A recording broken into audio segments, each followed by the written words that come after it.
خداوند کی سلامتی آپ سب کے ساتھ ہو. امید کرتا ہوں آپ سب ٹھیک ہوں گے. معلومات بڑی ایسی چیز ہوتی ہے، ایک دوسرے کے ساتھ شیئر کرتے رہنا چاہیے.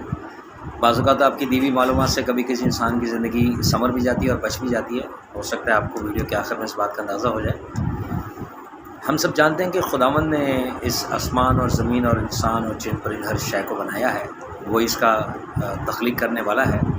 اور وہی اس کا خالق اور مالک بھی ہے. اب چونکہ وہ اس کا خالق اور مالک ہے تو اس لیے خداوند ہر بندے بشر پر جو ہے وہ 2400 گھنٹے نظر رکھتا ہے. ہر انسان کی ہر بات سے، ہر چیز سے، ایون کہ اس کے پلک جھپکنے سے بھی وہ واقف ہے، چونکہ وہ خالق اور مالک ہے. مگر انسان کے پاس نہ تو کوئی ایسا اختیار ہے اور نہ ہی کوئی ایسی راستہ انسان کے پاس ہے کہ وہ خداوند پر نظر رکھ سکے یا خداوند کے بارے میں جان سکے یا خداوند کو دیکھ سکے کہ خداوند اس وقت کہاں ہے اور کس سچویشن میں ہے. بلکہ خداوند کو کوئی دیکھ ہی نہیں سکتا ہے. مگر ایک ایسی صورت ہے اور ایک ایسا راستہ ہے جو خداوند نے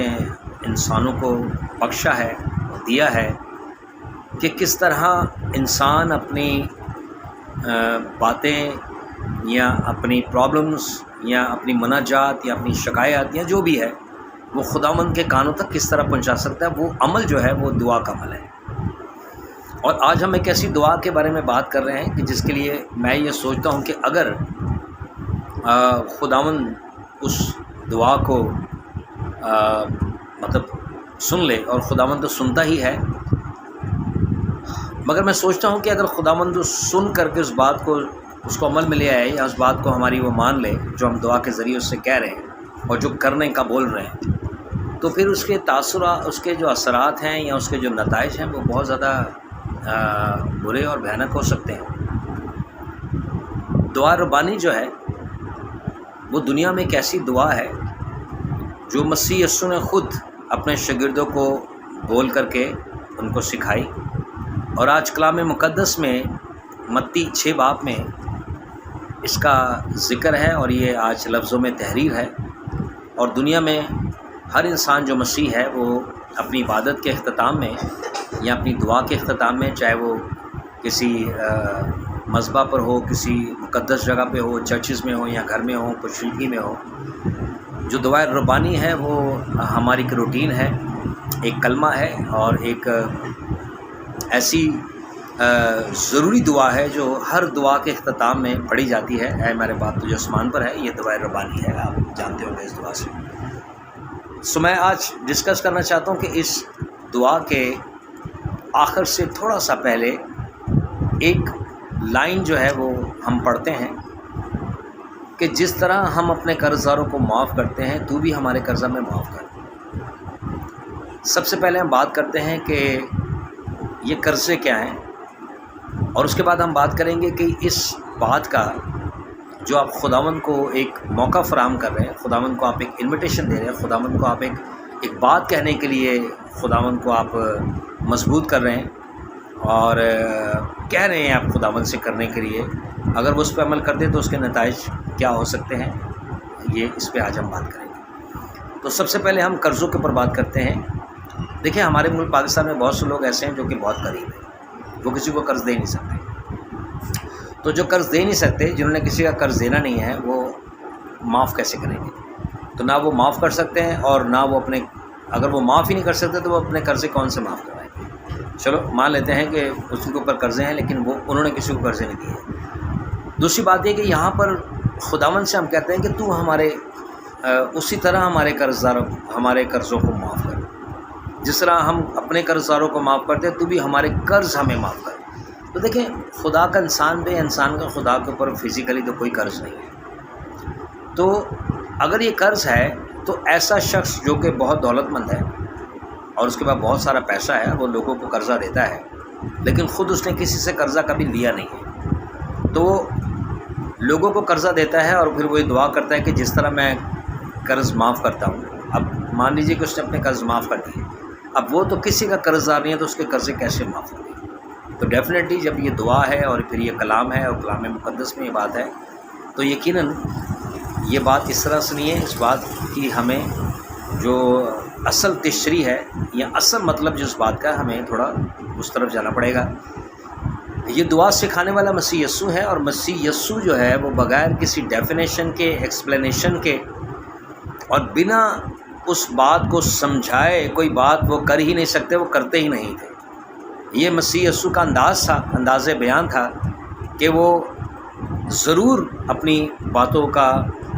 ایکسپلینیشن اور تشریح لازمی کرتے تھے، اور یہی وجہ ہے کہ یہاں پر مسیح یسوع نے اس بات کو فوراً سے اس کی تشریح ہمیں یہاں پہ دے دی ہے کہ قرضوں سے مراد کیا ہے۔ آئیے ہم آگے پڑھتے ہیں۔ یہ جی متی 6 باب ہے اور اس کی 9 آیات سے آگے کنٹینیو پورا یہ دعائے ربانی ہے۔ تو یہاں ہم دیکھتے ہیں کہ یہاں سے شروع کرتے ہیں، جس طرح ہم اپنے قرض داروں کو معاف کرتے ہیں تو بھی ہمارے قرضہ میں معاف کر، اور ہمیں آزمائش میں نہ لا بلکہ برائی سے بچا، کیونکہ بادشاہی، قدرت اور جلال ہمیشہ تیرا ہی ہے، آمین۔ اب اس کے فوراً بعد مسیح یسوع ان باتوں کی وضاحت دے رہے ہیں کہ انہوں نے کن چیزوں کو قرضے کا نام دیا ہے۔ آمین کے بعد وہ فوراً کہہ رہے ہیں اس لیے کہ اگر تم آدمیوں کے قصور معاف کرو گے تو تمہارا آسمانی باپ بھی تم کو معاف کرے گا، اور اگر تم آدمیوں کے قصور معاف نہ کرو گے تو تمہارا آسمانی باپ بھی تمہارے قصور معاف نہ کرے گا۔ یہاں پر مسیح یسوع نے قرضوں کے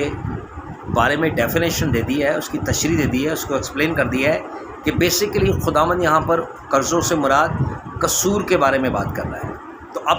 یہ ایک پکچر یہاں پر کلیئر ہو جاتی ہے کہ بیسیکلی یہ قرض نہیں ہے بلکہ یہ قصور ہے۔ اب ہم سب کو یہ چاہیے کہ ہم اپنے دل پہ ہاتھ رکھ کے پہلے اس بات کے اوپر دھیان دیں کہ کیا ہم لوگوں کے قصور معاف کرتے ہیں، اپنے بہن بھائیوں کے، ماں باپ کے، عزیزوں کے، دنیا کے رشتہ داروں کے، یا کسی کے بھی قصور کبھی ہم معاف کرتے ہیں؟ میرے خیال میں ہم میں سے کوئی بھی ایسا نہیں ہے جو کسی کے قصور معاف کرتا ہو، اور زیادہ تر لوگ ایسے ہیں کہ وہ اپنے وقت کا ضائع کرتے ہیں، یا کسی نہ کسی سبب سے وہ بدلے کی صورت میں اس کے جو قصور ہیں وہ بدلے کی صورت میں اس کا حساب اس سے جو ہے وہ طلب کرتے ہیں۔ تو اب آپ سب جانتے ہیں، اپنے اپنے دلوں کو حاضر ناظر جان کر، اپنے آپ کو سامنے رکھ کر سچائی سے اس بات کو قبول کریں کہ ہم اپنے قرض داروں کے ساتھ اور اپنے قصور آوروں کے ساتھ کیا سلوک کرتے ہیں، اور یہی بات کے لیے ہم خداوند کو خود سے دعوت دے رہے ہیں، انویٹیشن دے رہے ہیں، خود سے خداوند کو کہہ رہے ہیں، خداوند کو ہم اس بات کے لیے مضبوط کر رہے ہیں، مقرر کر رہے ہیں خداوند کو کہ خداوند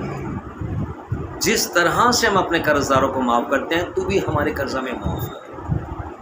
اب اگر خداوند آپ کی اس بات کو مان لے اور مان کر کے چلے کہ اچھا ٹھیک ہے جی، نو پرابلم، آئیے اب میں آپ کو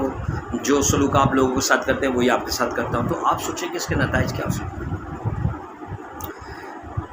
اور اگر آپ نے خدا کے انصاف کو یا اس کے رسپانس کو یا ایسی باتوں کو جو نافرمانی کی صورت میں یا بدلے کی صورت میں جو خداوند نے کی ہیں لوگوں کے ساتھ، جو انہوں نے بھگتی ہیں، تو پرانے عہد نامہ میں آپ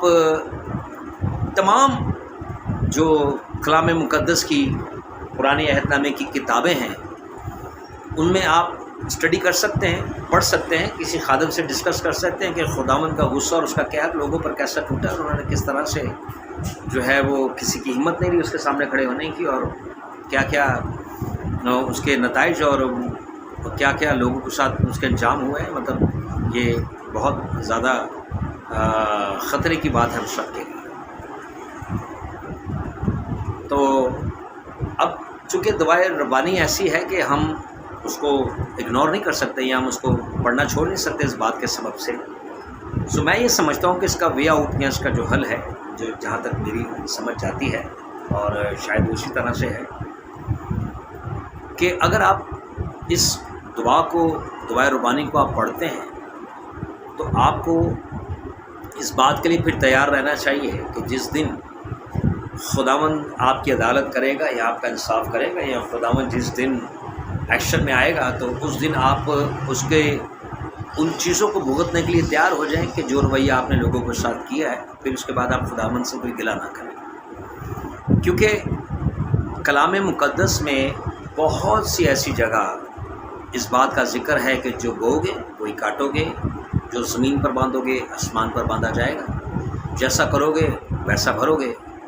جو سلوک آپ دوسروں کے ساتھ کرتے ہیں وہی آپ کے ساتھ کیا جائے گا۔ ایک چھوٹی سی آیت یہاں پر لے لیتے ہیں، متی 7 باب کی 2 آیت لے لیتے ہیں، اور جس پیمانہ سے تم ناپتے ہو اسی سے تمہارے واسطے ناپا جائے گا۔ تو یہاں خداوند نے آلریڈی ہمیں اس بات کے لیے جو ہے وہ ساودھان کر دی ہے، یعنی کہ الرٹ کر دیا ہے، اور یہاں پہ حکم خداوند نے ہمیں دے دیا ہے۔ حکم بھی خداوند کے جو ہے وہ 1600 سے زائد حکم ہے کلام مقدس میں، جبکہ ہم نے زیادہ تر 10 حکم کے بارے میں پڑھا ہے اور انہیں پہ زیادہ ڈسکس ہوتی ہے، جبکہ 1600 سے زائد حکم ہے۔ اس کے بارے میں پھر کبھی ڈسکس ضرور کریں گے ویڈیو کے ذریعے۔